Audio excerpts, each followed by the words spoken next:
Your embroidery machine can make you money in more ways than you've ever been told.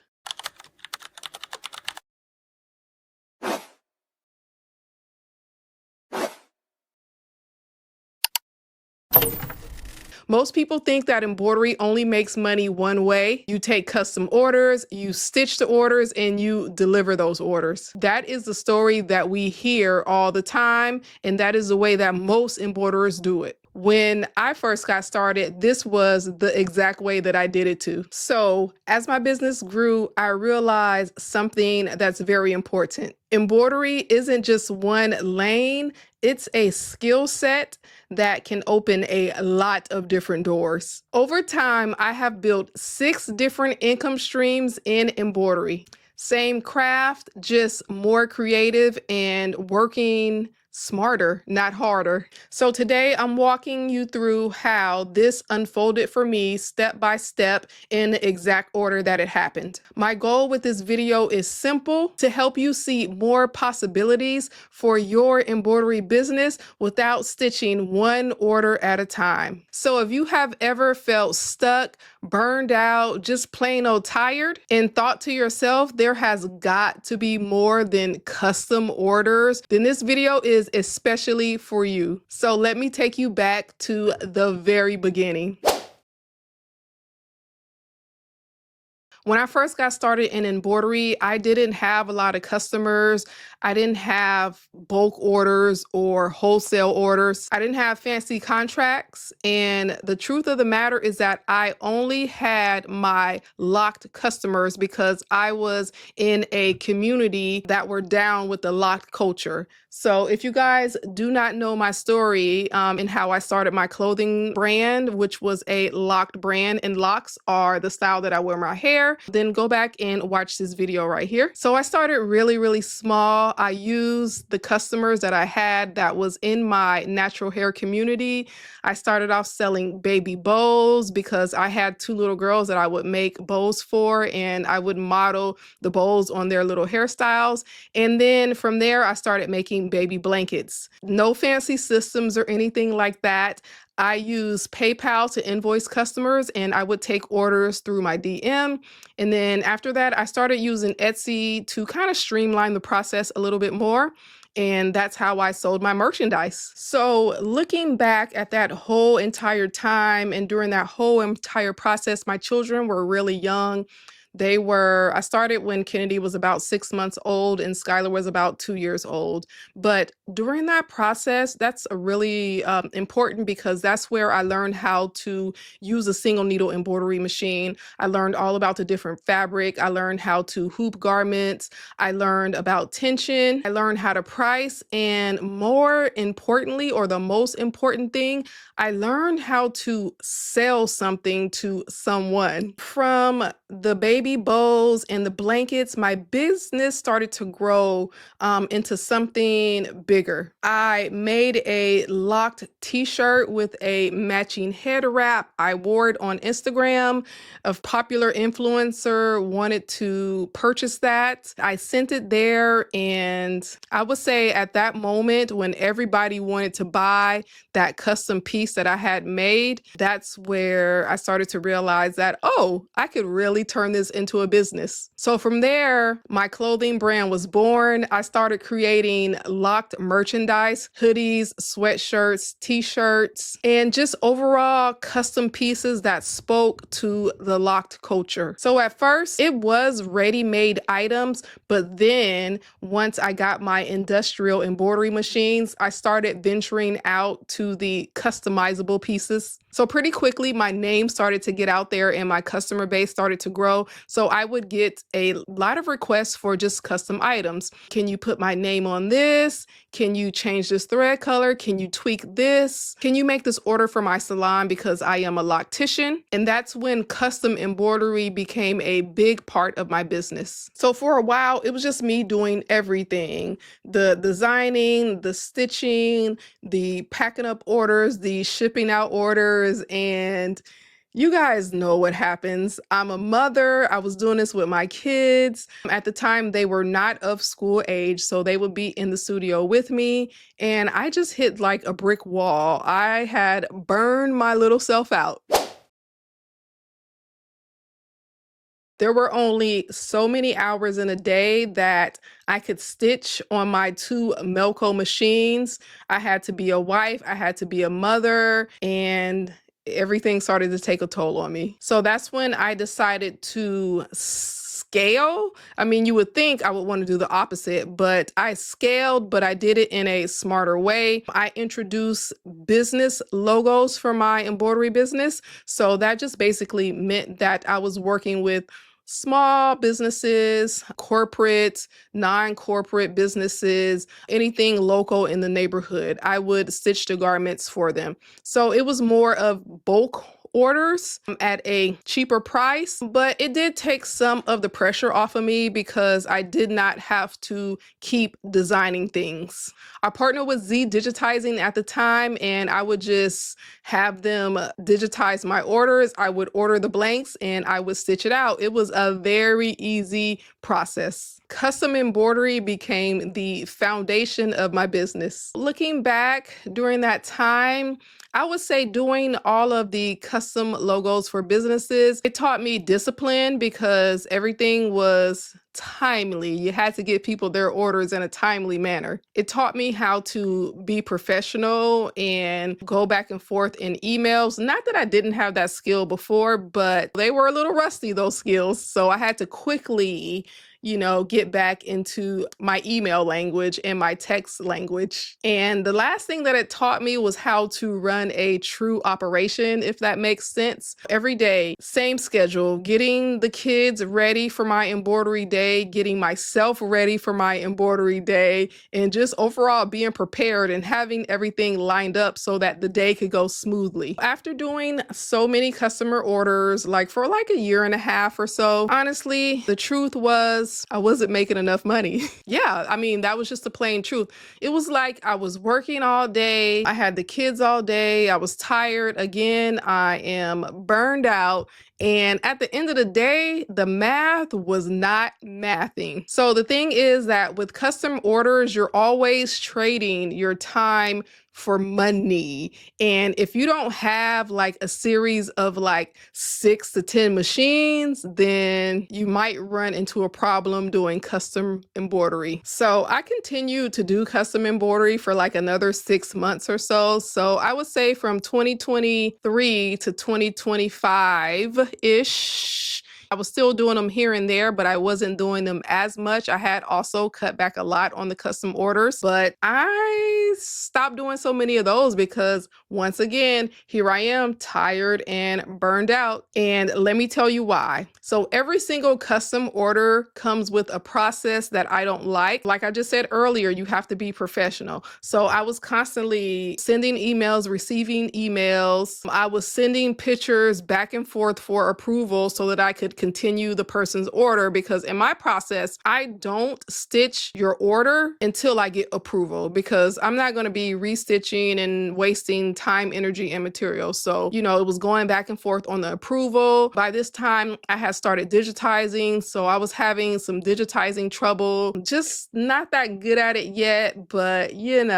still trying to do my thing. And just between all the rush orders and the deadlines, and I was, dare I say it, burned out again. And here I was once again, 3 years later, reevaluating my whole entire life, my whole entire business, thinking about this almost mess that I had created for myself, because I had basically built a business, a successful business, might I add, that required 100% of me. I had basically built myself another full-time job, putting in more hours, and I started this business for it to be the opposite. I wanted to be home with my kids and spend more time with my kids.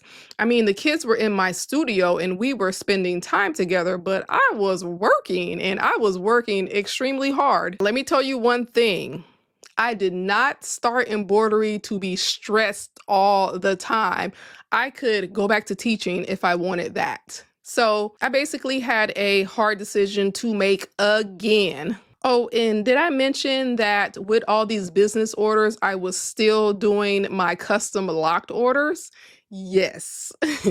So I made the decision to stop the customization part on my locked orders. So that just basically means that I would batch out my locked stuff. Like I would spend a weekend creating locked merchandise, and I only was launching like seasonal launches. That just means that I would only launch new locked merchandise in spring, summer, winter, and fall. That was it. And nothing was customizable. It was all pretty much the same thing, the same slogan, or like a lady with like a head wrap with her locks underneath it.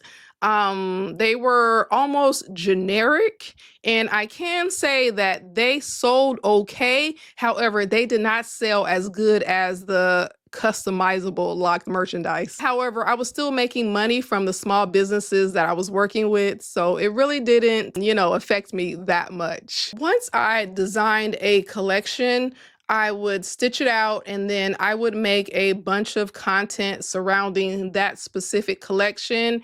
And that's kind of how I would do it. I would post the content on my other channel, which is my personal channel, which is where all of my locked community is at. So just making that change, it stopped the production chaos. I wasn't doing these one-off orders anymore. There were no more late orders, and I didn't have to like rush to make an order at the last minute. I could simply reach for the order, pack it up, and ship it off. So because of my new process, there was another shift in my embroidery business. I had streamlined that process. I had a little bit more time back. I was able to think a little bigger, and that is where my next income stream comes in at.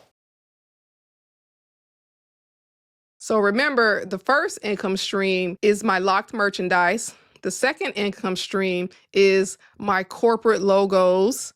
And the third income stream now was sharing my knowledge. So because I had gotten a little more into content creation, I started taking note of all the questions that I was getting on a daily basis. And a lot of the questions stemmed around my particular embroidery style. Oh, Tanish, how do you get your stitches so clean? Oh, Tanish, how much do you charge for your embroidery? Oh, Tanish, how do you use your machine? Can you show me how to use my machine? And Tanish, how did you build your embroidery brand? How did you get to where you are today? So at first I remember thinking, that's just like normal stuff. But then I started to realize that maybe some people really don't know how to work their own machine that they bought. So what was feeling very basic to me, I noticed that a lot of people was having trouble with. So I just decided to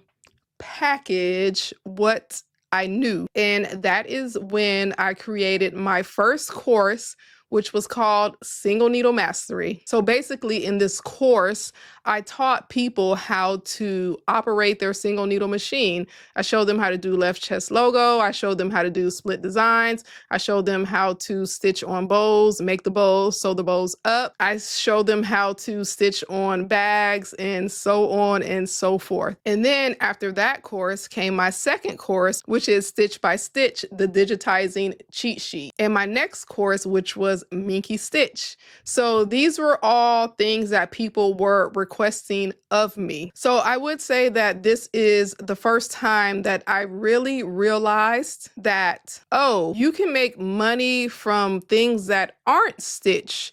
You can just share your knowledge with everyone else. And it's truly something that I don't mind doing in the first place. I like sharing the information and passing on new information to people who may not have known. So for the first time ever in my business, I wasn't just making money from what I stitched. I was now making money from what I knew. And it was a huge mindset shift for me because it opened up so many other doors. Teaching this way allowed me to help more people, build authority, and create an income that wasn't attached to X and Y amount of hours that I put into the business. However, to do these things, you do have to put hours into them, and they are work. Let's not deny that. But however, once you do the work, it's done. So doing this allowed me to open up another whole new chapter in my business,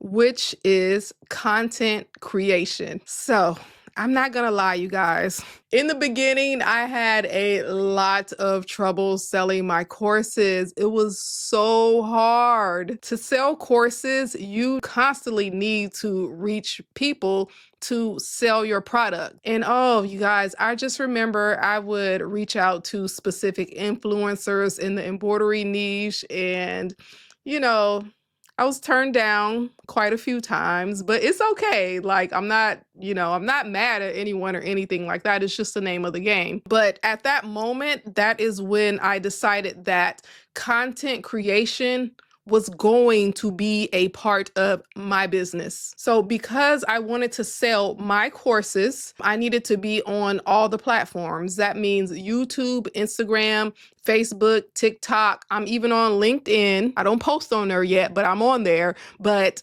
it was this realization that I need to reach people. In order for me to sell my product, I need an audience. So in the beginning of 2025, I would say I went all in 200%. My husband was able to join in on the team and help my efforts. And having him has been a life changer for my business. Just having someone there to bounce ideas off, to do the things that I'm not good at, because believe it or not, you guys, I'm not good at a lot of things.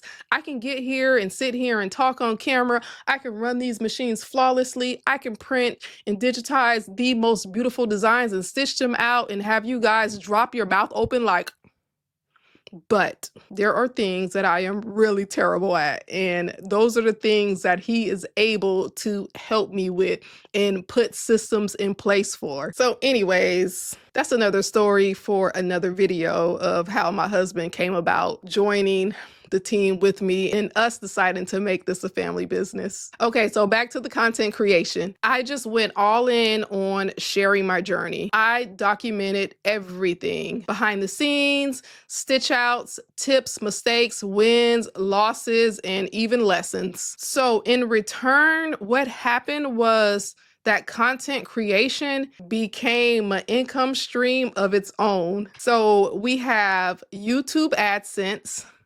I get paid on Facebook for my content. I have affiliate links through Amazon, and there is also brand deals that will come along. Now, I will put this out there. I am not a big, what's a better way to say it? If it does not align with my brand, then I'm not going to create content on it. So I have found myself turning down a lot of brand deals because it just does not align with my brand. If it's not connected to embroidery, then I can't do it.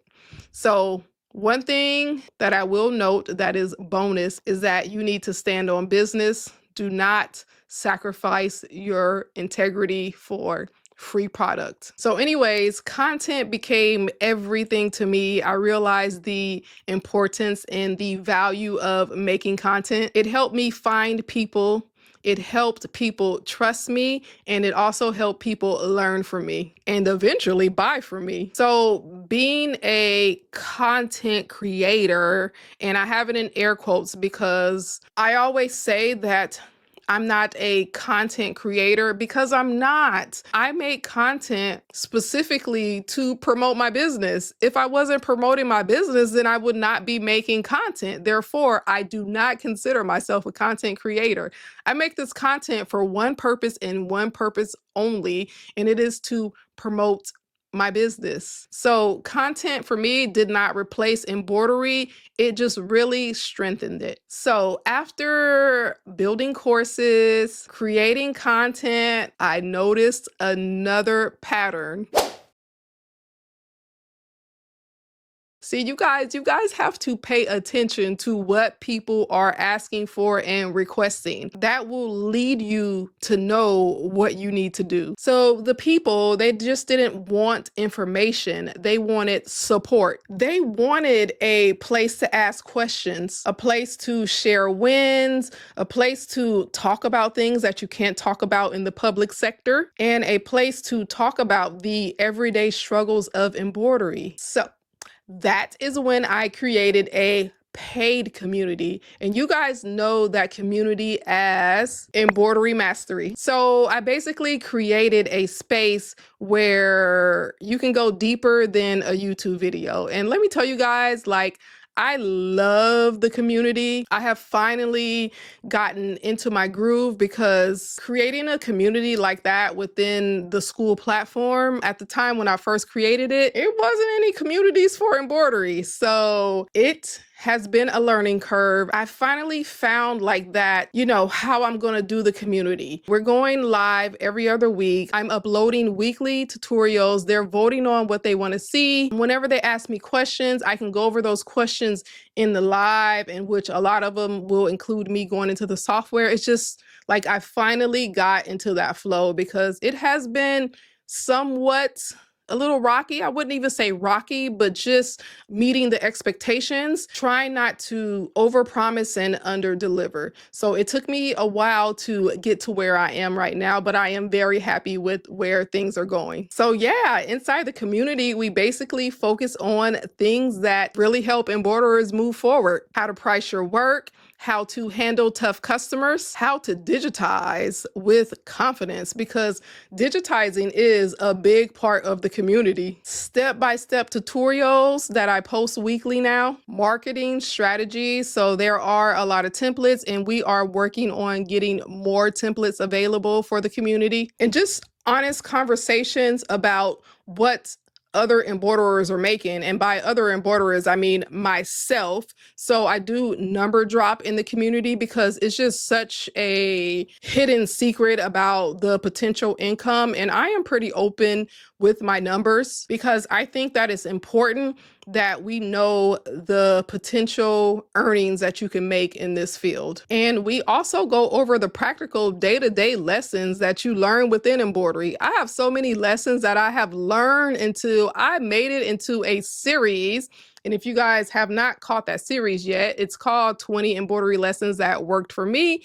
And like I said, it's content. It basically takes you through a lot of the struggles that I went through in the beginning. So from a business perspective, the Embroidery Mastery is a membership. So it does create recurring revenue. I am pretty open about that. I am the type of person that believes that your skill should make you money. I do give out things for free. I do free tutorials on here. I have a store linked with every single thing. If you ask me something, I will tell you. However, I do believe in being compensated for your skill, or in other words, that your skill should make you money. But don't get it twisted. My heart in the whole situation has always been to help others, serve others, build community, and walk through this embroidery journey together. So any income that I have made through embroidery is only because of the value that I have created.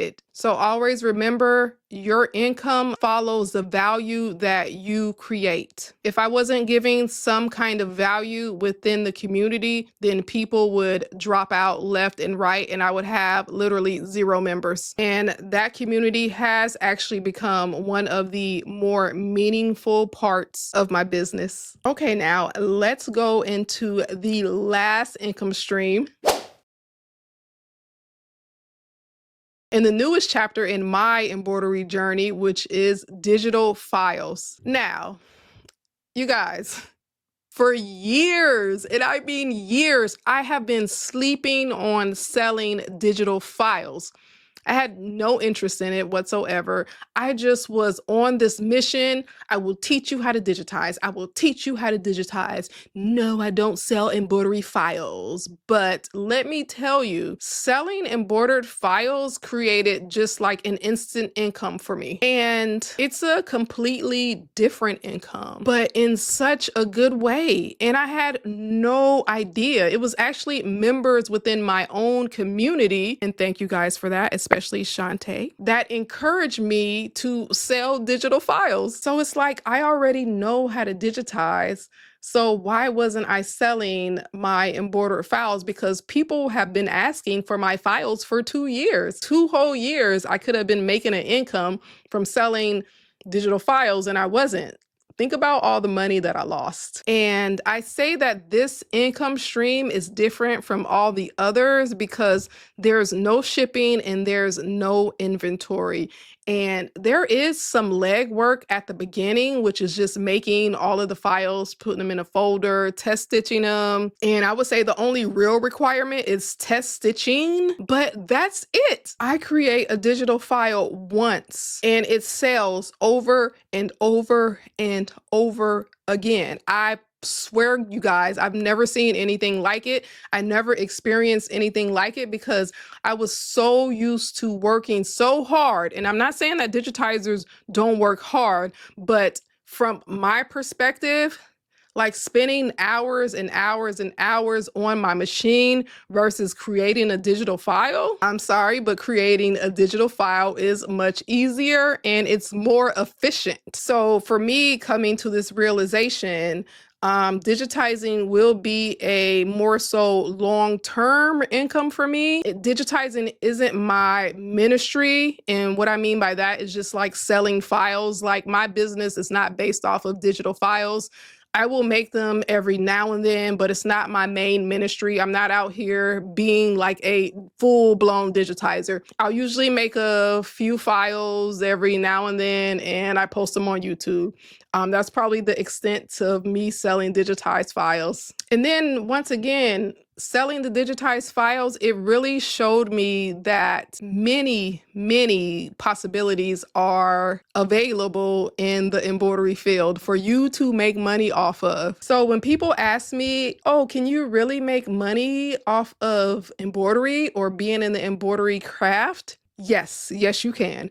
And if you're good at it, you can make a lot of money. And not just one way. I just gave you 6 different ways to make money in embroidery. So all of this did not happen overnight, so don't raise your expectations all the way up here. I introduced one income stream at a time, and it kind of just grew over time. It did not magically fall in my lap. Nothing in embroidery just magically fell into my lap. Every single step has come with problems, frustrations, lessons, and realizations. And was it easy to get here? Not at all, but I made it work. And I think that you could do the same thing too. When you are determined and you are not going to give up and you are not going to quit, you will make it work. So no, my business did not grow overnight. I grew it one income stream at a time. And the order just naturally took place as my skill level started to grow. So if this video helped you see embroidery in a new way, subscribe and tell me which income streams that you are using right now in your embroidery business. Also tell me what you want to dive into next, because I do like to do some deep dives. So as always, all of my links are below. Oh yeah, and in the Embroidery Mastery community, we are starting our brand new content creation challenge, and it's called Post It Anyways. And this challenge is centered around getting comfortable with filming, building a library of videos, and learning how to promote your business. So thank you guys so much for watching, and I will see you in the next video. Bye.